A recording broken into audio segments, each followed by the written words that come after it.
welcome back to the channel again. It's Fuji X-M5 time with some lenses. I did a review on earlier the 35mm 1.8 aperture lens. This review is about the 23mm 1.8 aperture lens. The plan for this video, I'm gonna talk a little bit about the lens, the build quality, which I've already got a nick on the lens, what's it like on the X-M5, the size-wise, the kind of thing. And is it better than a 27mm 2.8 aperture lens from Fuji, which I had before, which I no longer have? We'll talk about the cost, because the cost is a real plus with this lens, with both of these lenses. And then we'll take some pictures, we'll wrap it up, and that's it. You can decide whether this could be a good lens for your X-M5 or whatever Fuji camera you may have.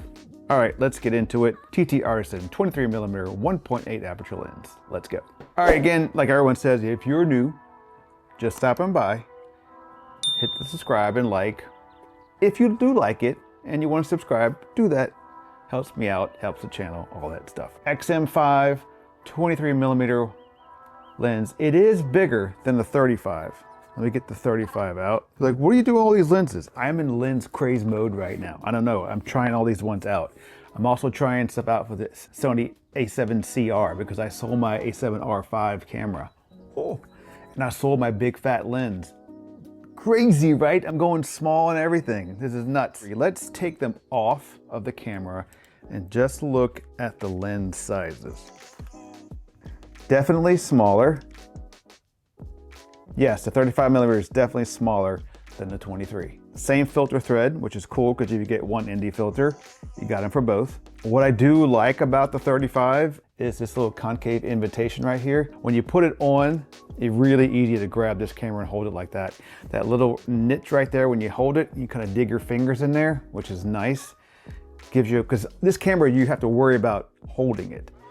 I'm gonna get a strap for it and everything else, but when you just free holding it like this, every little bit helps. And I do have that small rig attachment right here. Even with all that and the extra grip, it's nice to have something else to hold on to. Let's put the 23 back on. So let's address the elephant in the room right now. If you can tell, I already scratched it. I don't scratch the lenses ever, really. Unless, yeah, hardly ever. And this was the first time I put this lens in my camera bag. Now, I'm sure it's my fault. I think this was leaning against my A7CR. You know, those little places with little tabs on the side where you can put the straps? I think it was touching that in the camera bag. And then it got that. A little blemish. Oh, that's no big deal. terrible. But when you go to sell it, they wonder how bad you used it. So it's a brand new lens. I swear if you buy this lens, this is brand new. Okay, so build quality wise, will this thing scratch? Obviously, yes, it will scratch.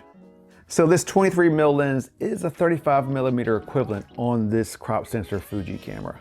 It's 0.3 m in focusing distance. It weighs 210 grams. I'll put it what the 35 weighs. It has 9 aperture blades. But again, we're talking about a $125 lens versus a $700 or $800 or $2,000 lens. So you got to take that into consideration. It has SDM focus motor, so it's got like a step motor kind of thing, and you really only notice it in video where it'll kind of like bump, bump, bump, bump, bump. And it's not loud. You want to do a focus motor loudness test? All right.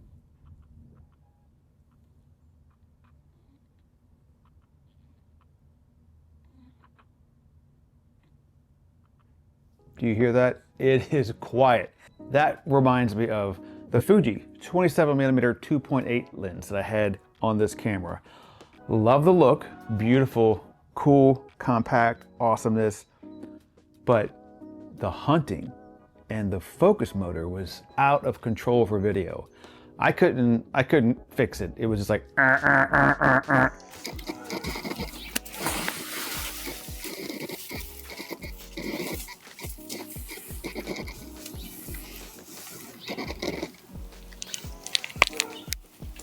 and it would just hop back and forth and hunt, but it was so loud. For the high-end Fuji, for me, it was just like, no, I'm not paying $300-something when I can get something like this and be happy with it for only $100-something bucks. So for me, the Fuji went back to B&H. The focus motor was way too loud. So image quality wise, it has 11 elements and 9 groups, and what you'll see negative wise. All right, the cons for the image quality. At 1.8 wide open, you'll get softness in the corners. And I think with this softness and the vignetting, you get a little bit imperfections of a lower budget lens. In Fuji world, I think it just kind of blends in with the film simulation look. Like it builds character to your shot. You don't want that clean, perfect look, but you kind of want that old school look a little bit. And that's why I don't really care about the little bit small drawbacks of the image quality with the TTArtisan or the viltrox or the 35 TTArtisan. The viltrox lenses seem to be a little bit warmer to me, and these seem to be a little bit cooler, on the cooler side.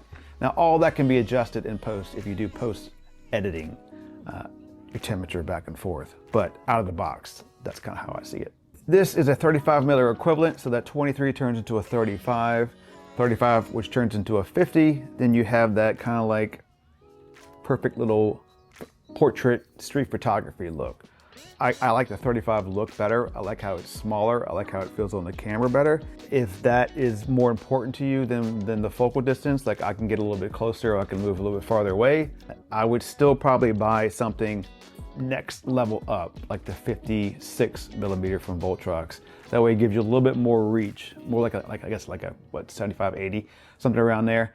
It'll kind of jump in and be more that when a little bit too far away, I want to jump closer. You got to have something like that in your bag.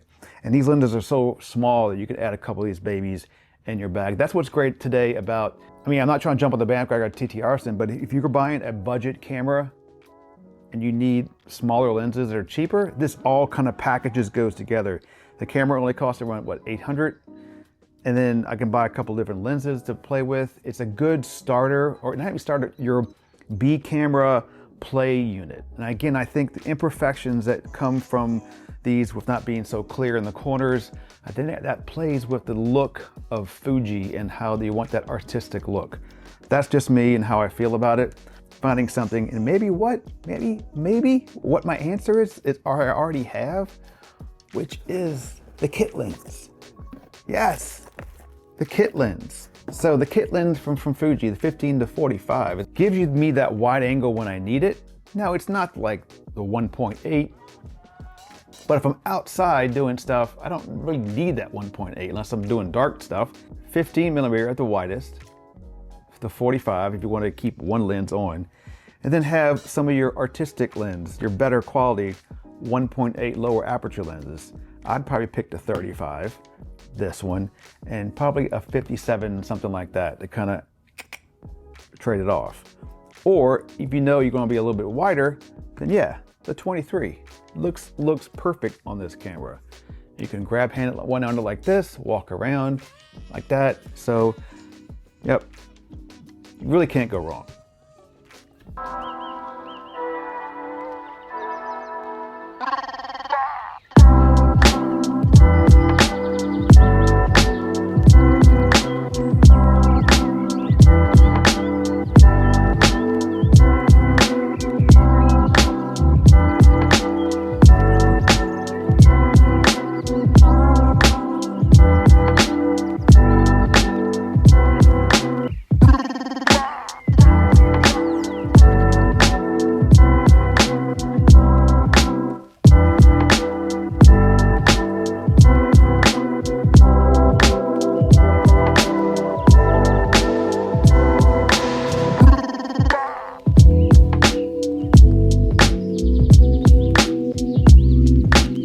Any other questions about all of these lenses, the 23 to 35, the kit lens 15 to 45? I still have the 13 back there in the back, waiting to be sold. All right, you guys take care, and we'll see you on the next one.